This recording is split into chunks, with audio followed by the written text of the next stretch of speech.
Merhabalar, Elif'in mutfağına hoş geldiniz. Bugün sizlere çok pratik bir şekilde yapabileceğiniz patatesli yumurta tarifimi paylaşmak istiyorum.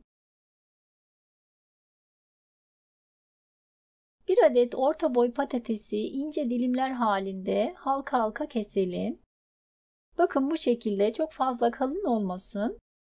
Daha sonra tavamızın içerisine 1 yemek kaşığı kadar sıvı yağ ve 1 tatlı kaşığı kadar tereyağı alalım. Her tarafına gelecek şekilde yağı yayalım. Ve patatesleri hafifçe birbirinin üzerine gelecek şekilde tavaya yerleştirelim.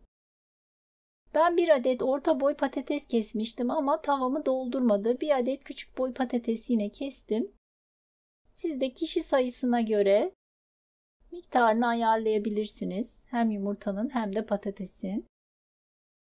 Daha sonra tavanın kapağını kapatalım. Kısık ateşte 10-15 dakika kadar patatesleri yumuşayana dek pişmeye bırakalım. Ayrı bir tabağın içerisine 2 adet yumurtayı aldım. Üzerine yeteri kadar tuz ekliyorum. Ve biraz da karabiber ekleyip yumurtayı güzelce çırpalım.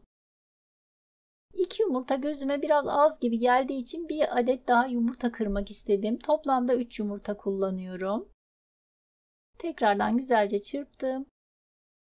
Patateslerinize çatal batırarak pişip pişmediğini kontrol edebilirsiniz.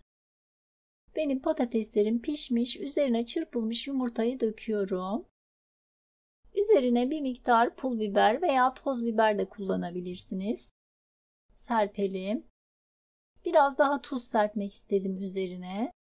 Tavanın kapağını kapatalım. Yumurta pişene dek kısık ateşte pişirelim.